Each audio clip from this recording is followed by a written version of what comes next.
भुनक्तु सह नो भुनक्तु सह वीर्यं करवावहै तेजस्विनावधीतमस्तु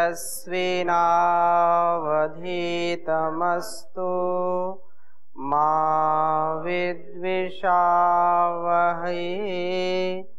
ओम शांति शांति शांति। वैदिक जीवन पद्धति की 355वीं कक्षा में आप सबका स्वागत है, अभिनंदन है। समाधि का विषय चल रहा है और समाधि सभी चाहते हैं, समाधान जीवन में सभी चाहते हैं, परंतु बिरले लोग ही इस परम पद को प्राप्त कर पाते हैं। समाधि की जो चाहना है, समाधि के लिए जो व्यक्ति प्रयत्नशील है, अवश्य ही उसको समाधि की प्राप्ति होती है। अष्टांग योग के माध्यम से हमारे जीवन का परिष्कार होता है, हमारे गुण कर्म स्वभाव का परिष्कार होता है। यह जो विद्या है, यह जो ज्ञान है, ये बहुत बिरले ही लोगों को प्राप्त होता है। ऋषियों का जो भी अनुभूत विषय है, जिसके विषय में अनेक बड़े बड़े ग्रंथों की रचना की गई, उन रचनाओं में, उन उपदेशों में केवल यही निहित है कि हम अपने जीवन को किस प्रकार से जिएं, जिस उद्देश्य के लिए हमारा जन्म हुआ है, जिस उद्देश्य से परमात्मा ने सबसे उन्नत जीवन हमको दिया है, सब प्राणियों में सबसे महत्वपूर्ण जो जीवन है वो मनुष्य जीवन है। और इस जीवन में यदि हमने समाधि की प्राप्ति नहीं की तो ये महान विनाश होगा, क्योंकि जिसके लिए जिसका कर्तव्य होता है और वो यदि अपने कर्तव्य को ना करे तो उसको पाप लगता है, वो उसका जीवन अभिशाप हो जाता है। अतः हमको चिंतन करना चाहिए, हमको विचार करना चाहिए कि मैं इस पावन शरीर को पा करके, क्योंकि ये सुर दुर्लभ सब ग्रंथ ही गावा, कि मनुष्य का जो जीवन है ये देवताओं को भी दुर्लभ है, देवताओं को भी नहीं मिल पाता है। अतः हम इसको सोचें, समझें, जानें कि हमको ये जीवन जो परमात्मा ने दिया है किसके लिए दिया है, केवल भोग के लिए या अपवर्ग के लिए, केवल भोग के लिए या मुक्ति के लिए। इस संसार में आकर के हम भोगों से बच नहीं सकते, हम इस संसार में आकर के सांसारिक व्यवहारों से बच नहीं सकते, लेकिन वो सांसारिक व्यवहारों को करते करते भी जो हमारा निज कर्तव्य है, जो हम उद्देश्य लेकर के इस धरा पर आए हुए हैं, उसको कभी भी भुलाना नहीं चाहिए, उससे कभी भी विमुख नहीं होना चाहिए।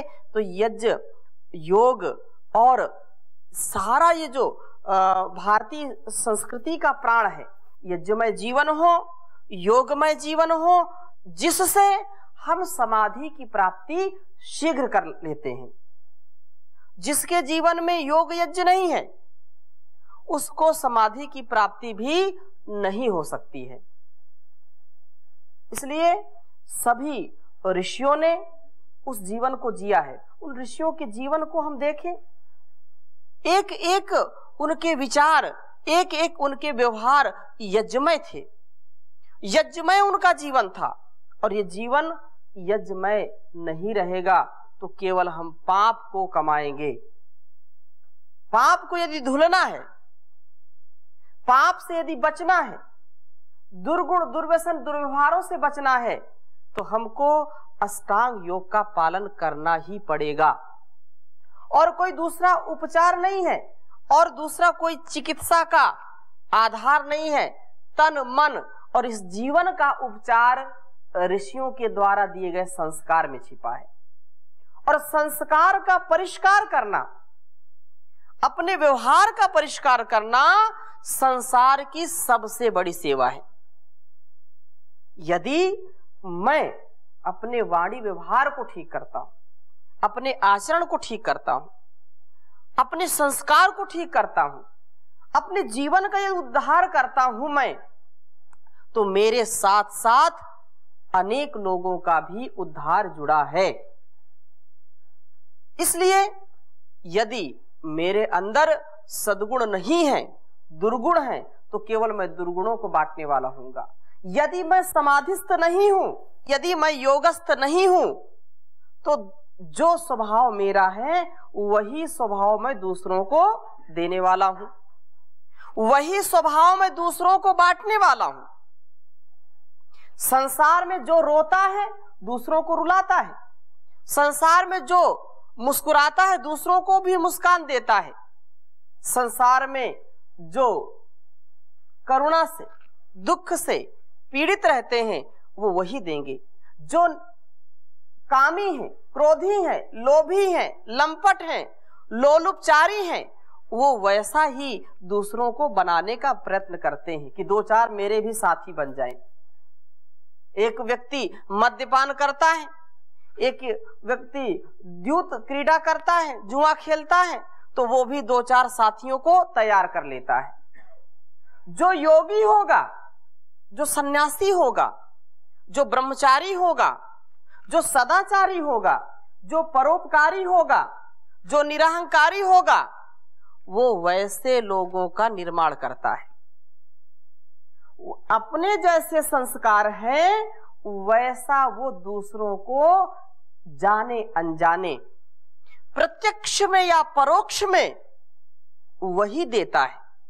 इसलिए हम कभी भी कुचेष्टा ना करें। हम सभी इस पथ के अनुगामी हो, ऋषियों के अनुचर हो। ऋषियों ने जो जीवन जिया है उसको भी हम जीने का प्रयास करें। उसका अनायास हम जब पुरुषार्थ करेंगे तो वो संस्कार अपने आप ही हमारे अंदर आ जाते हैं और हमारे ही गुण कर्म स्वभाव से इस धरा में प्रकाश होता है। इस धरा में यदि चारों ओर ज्ञान का प्रकाश हो जाए, चारों ओर योग का प्रकाश हो जाए, सबका जीवन यज्ञ हो जाए, तो कहां पर दुख होगा, कहां पर क्लेश होगा। लोग पर्वों में प्रकाशित करते हैं घरों को, परंतु यदि हम अपने अंतर ज्योति को जला लें, अपने अंतर मन में प्रकाश का आधान कर ले, तो वही प्रकाश हम दूसरों को देंगे। क्योंकि यदि मैं अंधेरे में रहूंगा तो मेरे साथी, मेरे मित्र वो भी अंधेरे में ही रहेंगे। हाँ, ये बात अलग है कि मैं प्रयास करूं जहां जहां प्रकाश है, जिस में प्रकाश है उस पथ का मैं अनुकरण करूं, उस व्यक्ति का अनुकरण करूं। मैं कभी भी अंधकार का पुजारी ना बनूं, मैं कभी भी झूठ, फरेब, धोखा, लालच, भ्रष्टाचार, दुराचार का शिकार न हो जाऊं। इन चीजों से बचने पर ही व्यक्ति मुक्ति पाता है। इन चीजों से बचने पर ही व्यक्ति समाधि को प्राप्त होता है। अतः गीता में भी बहुत इसके विषय में चर्चा की है। कुछ मैं आपके साथ बातें साझा करना चाहूंगा, क्योंकि योग से व्यक्ति अष्टांग योग के पालन से, जो कर्म योग है, जो ध्यान योग है, जो ज्ञान योग है, उसको मैं और मेरे चाहने वाले, मैं और मेरे कुटुंबीजन, मैं और मेरे राष्ट्र के लोग उसको धारण करें, ऐसा पुरुषार्थ करना चाहिए। हमारे लिए परम पूज्य स्वामी जी महाराज, परम पूज्य आचार्य श्री का जीवन, और जिन्होंने एक गुरु को अपने जीवन का आधार बनाया, महर्षि देव दयानंद जी का जीवन योगमय जीवन था। उनके जीवन में ब्रह्मचर्य था, उनके जीवन में आलोक था, उनके जीवन में प्रकाश था। अतः हम भी ऐसा जीने का प्रयास करें।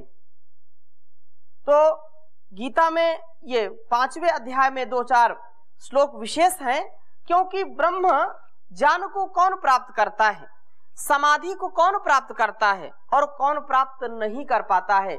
ये श्लोक बहुत अच्छे लगते हैं मुझको, क्योंकि बिना ज्ञान के, बिना उस परमात्मा के कृपा के हमारा उत्थान कभी नहीं हो सकता है। इसलिए कहा, योग युक्तो विशुद्धात्मा विजितात्मा जितेंद्रियः सर्वभूतात्म भूतात्मा कुर्वन्नेपि न लिप्यते। सर्वभूतात्मम भूतात्मा कुर्वन्नपि न लिप्यते। ये विशेष कहा कि जो कर्म योग युक्त हो गया है, जो अपने अंतःकरण को विशुद्ध रूप से निर्मल कर लिया है, विशुद्ध हो गया है जिसका अंतःकरण, जिसने अपने मन को जीत लिया है, जो जितेंद्रिय हो गया है, वही समाधि की प्राप्ति का अधिकारी हो सकता है।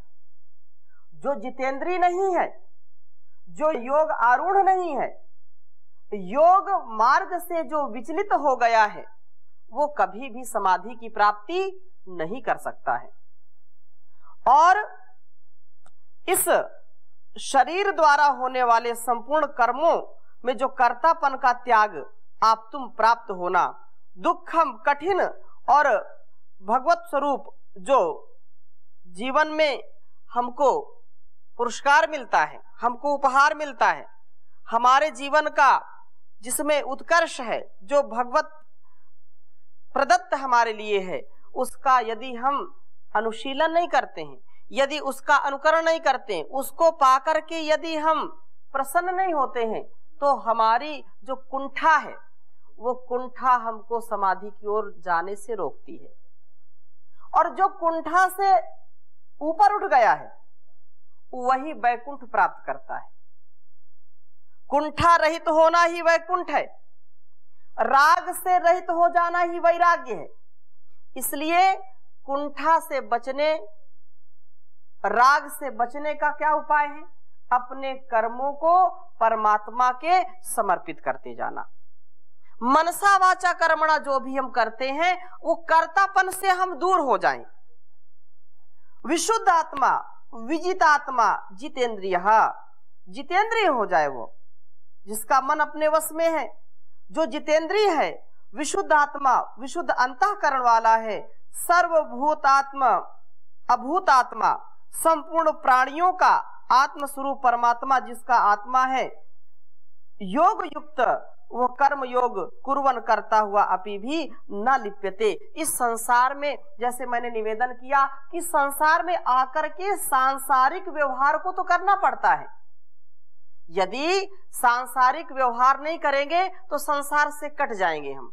संस्कार हमारे जो बनने चाहिए वो नहीं बनेंगे। संस्कार का तात्पर्य यहाँ पर जो मैत्री का, करुणा का, मुदिता का, जो हमारा भाव परोपकार का होना चाहिए, वो हमारे अंदर नहीं पनप पाएगा। इसलिए यदि माता पिता बच्चों का पालन पोषण ना करें, उसको बड़ा करके विद्वान ना बनाएं, तो कैसे इस सांसारिक व्यवहारों को और अपने व्यष्टि से समष्टि की जो सेवा है, जो उत्कर्ष है, उसको प्राप्त नहीं कर सकता है। इसलिए ये बात कही है कि जो जिसका आत्मा, जिसके लिए स्वात्मा भूत हो गया है, जो प्राणियों को अपने आत्मा के समान समझता है, वह सब कर्म करता हुआ भी कर्म बंधन मुक्त होने के कारण अलिप्त रहता है, अकर्मी होता है। कर्म करते हुए भी अकर्म में रहता है। वो जब ध्यान में जाता है तो उसके कर्म जो उसके द्वारा किए गए हैं वो उसको बाधित नहीं करते हैं। यही बात तो कही है, कुर्वन्निवेह कर्माणि जिजी विशेषतम समा एवं त्वयि तोस्ति ना कर्म लिप्यते नरे। वेदानुकूल आचरण करते हुए, वेदानुकूल कर्मों को करते हुए व्यक्ति जब आगे बढ़ता है तो उसके कर्म उसको खींचते नहीं, उसके कर्म उसको बांधते नहीं, वो अहंकारी नहीं बनता है, वो कामी क्रोधी नहीं बनता है, वो किसी से राग नहीं करता है, किसी से द्वेष नहीं करता है, और जो व्यक्ति काम को अपने ऊपर सवार कर लेता है, जो कर्म को वेद के प्रतिकूल करता है, शास्त्र अनुकूल ना करके शास्त्रों के प्रतिकूल कर्मों को जब करता है, आत्मा अनुकूल ना करके आत्मा के प्रतिकूल कर्मों को करता है, तो वह व्यक्ति कभी भी शांति को प्राप्त नहीं होता है। उसके अंदर ग्लानि का भाव हमेशा जमा रहता है, वो ग्लानि से युक्त हो जाता है। और जब ग्लानि से युक्त होता है व्यक्ति, तो वो चाह करके भी मन को शांत नहीं कर पाता है, वो चाह करके भी ध्यान मग्न नहीं हो पाता है, वो चाह करके भी प्रत्याहार नहीं कर पाता है। और जिसका धारणा ध्यान नहीं सिद्ध हुआ, तो उसकी समाधि भी सिद्ध नहीं हो सकती है। इसलिए प्रत्याहार युक्त हमारी धारणा हो, और धारणा से युक्त ध्यान हो, और ध्यान का परिणाम क्या है? समाधि। इन चीजों को हमको समझना पड़ेगा। और आगे बात कही, नैव किंचित करोमीति युक्तो मन्येत तत्वित् पश्यन् अश्रवन् अस्पर्शन अजिघ्रन् अनशन अप्रच्छन् आश्वसन। कहा कि योग युक्त तत्ववेता पुरुष को यह अनुभव होना चाहिए कि मैं आत्मा अर्थात कुछ कर्ता, देखने में, सुनने में, स्पर्श करने में, सूंघने में, खाने में, चलने में, सोने में, सांस लेने छोड़ने में, बोलने में, मल मूत्र विसर्जन करने में, किसी पदार्थ को ग्रहण करने में, आंखों के पलक खोलने या झपकने में, ऐसी बुद्धि रख करके व्यवहार करे कि इंद्रियां अपने अपने विषयों में व्यवहार कर रही हैं। आत्मा सबसे निसंग है, वो असंग है, वो इनमें लिप्त नहीं होता है। और आगे का जो श्लोक है ये बहुत उत्तम है। इसका तात्पर्य ये कदापि नहीं कि इंद्रियों का जो है मनमाना व्यवहार उनको करने की छूट दे दी जाए। मनमाना व्यवहार उनसे नहीं कराना, इंद्रियों से। इंद्रियों को नियंत्रण में रखना है, इंद्रियों का दमन करना है। इंद्रियों को कभी भी आप खुला मत छोड़ें, क्योंकि ये थोड़े से छूट में बड़ी हानि कर देती हैं, अच्छाई के मार्ग से बुराई ले आती हैं। पूरी ऊर्जा के साथ, पूरे पुरुषार्थ के साथ अपनी इंद्रियों पर नियंत्रण रखना, अपने को वेदानुकूल आचरण में ढाल करके रखना, ये जब हमारे जीवन में घटित होगा तो समाधि भी घटित होगी, कोई इसमें संदेह नहीं है। संसार में उपकार तो करना ही है, बार बार हम उन बातों को दोहराएं, वैसे संस्कार हमारे बनाएं, और धीरे धीरे होंगे। तो कर बंदगी और भजन धीरे धीरे, मिलेगी प्रभु की शरण धीरे धीरे। ये एक दिन में कोई समाधि को सिद्ध कर ले ऐसा होता नहीं, क्योंकि उसके जो गुणकर्म स्वभाव हैं वो जो है खींचते रहते हैं, वो जो कुसंस्कार है वो उसको अपनी ओर बुलाते हैं, और ऐसे राह पर लेकर के छोड़ देते हैं जहां से हमको पीछे लौटना भी मुश्किल है और आगे कोई पथ भी दिखाई नहीं पड़ता है। ऐसे क्यों कर्तव्य विमूढ़ हो जाते हैं कि अब क्या करें क्या ना करें, कुछ विचार नहीं कर पाते हैं। इसलिए कहा धीरे धीरे इसको करना है। शनै कंथा शनै पंथा शनै पर्वत लंघनम, धीरे धीरे ही आपको पथ पर आगे बढ़ना है। पर्वत में चढ़ने के लिए कोई दौड़ करके थोड़ी चढ़ता है, कैसे? धीरे धीरे। अभी केदारनाथ की यात्रा करके आप आए हैं, कोई उतरने के लिए तो दौड़ करके आ सकते हैं, लेकिन जाने के लिए कितना पुरुषार्थ। शनै कंथा, ये श्लोक मुझको बार बार याद आ रहा था, हाँ? कि वास्तव में शनै कंथा शनै पंथा शनै पर्वत लंघनम, तो जीवन में हम धीरे धीरे ही आगे बढ़ते हैं। तो इसलिए कहा तू कर बंदगी और भजन धीरे धीरे, मिलेगी प्रभु की शरण धीरे धीरे। दमन इंद्रियों का तू करता चला जा, दमन इंद्रियों का तू करता चला जा, काबू में आएगा मन धीरे धीरे, तू कर बंदगी और भजन धीरे धीरे। सुने कान तेरे सदा वेदवाणी, सुने कान तेरे सदा वेदवाणी, तू कर वेदवाणी मनन धीरे धीरे, मिलेगी प्रभु की शरण धीरे धीरे। तो दुनिया में सद्कर्म करता चला जा, तू दुनिया में सद्कर्म करता चला जा, छूटेगा आवागमन धीरे धीरे, मिलेगी प्रभु की शरण धीरे धीरे, तू कर बंदगी और भजन धीरे धीरे। तो ऐसे ही हम इन बातों को अपने जीवन का आधार बना ले। इन छोटी छोटी बातों से, छोटे छोटे व्यवहारों से, छोटे छोटे अणुव्रतों से हमारा जीवन व्रती बन जाता है। हम सच्चे सेवाव्रती बन जाते हैं, और नहीं तो मेवाव्रती तो है ही है। हाँ? संसार में आकर के मेवा ही तो ढूंढते हैं, लेकिन इस तथ्य को कोई समझे तब ना कि सेवा से ही मेवा है। पहले आप सेवाव्रती बनिए और इसके बाद मेवाव्रती तो अपने आप सिद्ध हो जाएंगे। अर्थात ये जीवन में हम सेवा को, साधना को, समर्पण को, स्वाध्याय को, सदाचार को अपना लें, अपने जीवन का अंग बना लें, तभी ये जीवन बहुत उत्तम बनेगा। इसलिए कहा कि इंद्रियों को मनमाना छोड़ना नहीं है, बल्कि मन, बुद्धि और आत्मा के नियंत्रण के कारण अचेतन इंद्रियां स्वयं कोई बुरा काम नहीं कर सकती हैं, वे इनके नियंत्रण में रहती हैं। श्वास का लेना और छोड़ना, अन्य क्रियाओं तो जानी व्यक्तियों की इंद्रियां भी करती हैं। जो फिर यह कैसे कहा जा सकता है कि जानी सन्यासी कर्म नहीं करता है? कर्म तो सभी को करने होते हैं। जानी के कर्म आसक्ति और ममत्व के अभाव में कर्म बंधन से मुक्त होकर के अकर्म युक्त हो जाते हैं। वो कर्म तो करता है, लेकिन उसका निष्काम कर्म उसको बंधन में नहीं डालता, उसको बंधन में जकड़ता नहीं।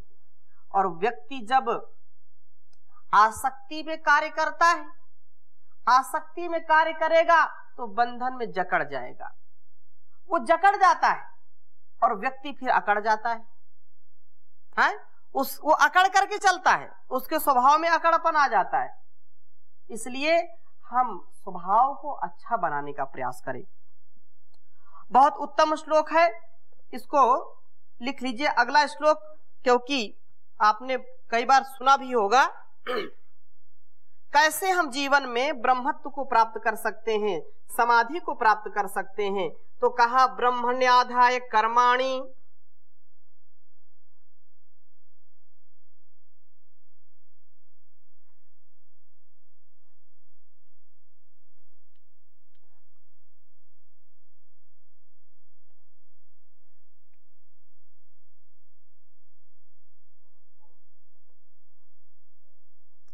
ब्रह्मण्य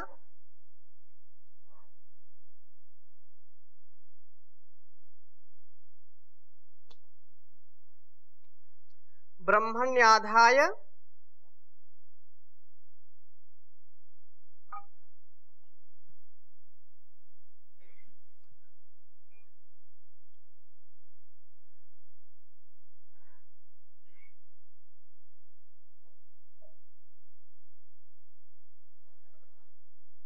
कर्माणि,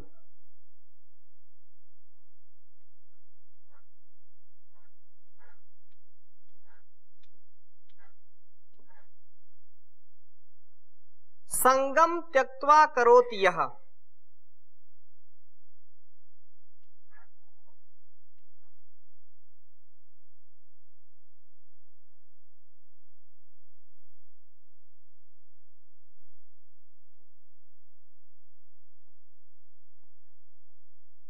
संगम त्यक्त्वा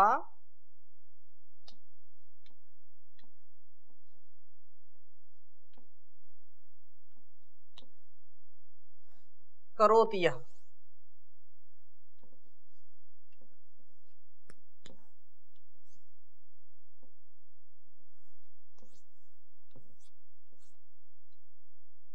यह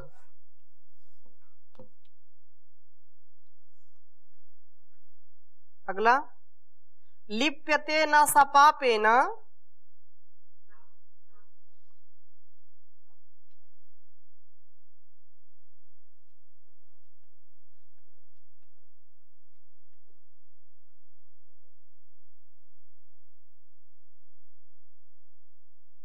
लिप्यते न सपापेन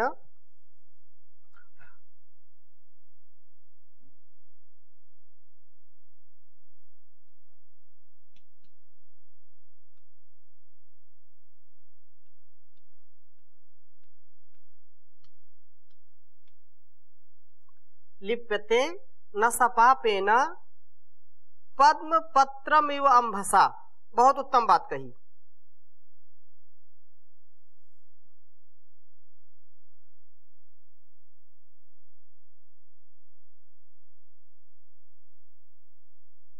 पद्म पत्रम मिव अंभसा।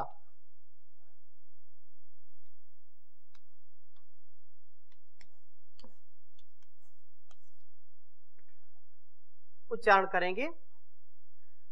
ब्रह्मण्याध्याय कर्माणि संगम त्यक्त्वा करोति यः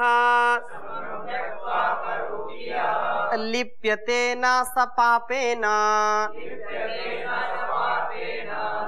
पद्मपत्रामिव अंभसा। ब्रह्मण्याधाय कर्माणि संगम त्यक्त्वा करोति यः लिप्यते न सपापेन पद्मपत्रमिव अंभसा। बहुत ही उत्तम विचार है ये।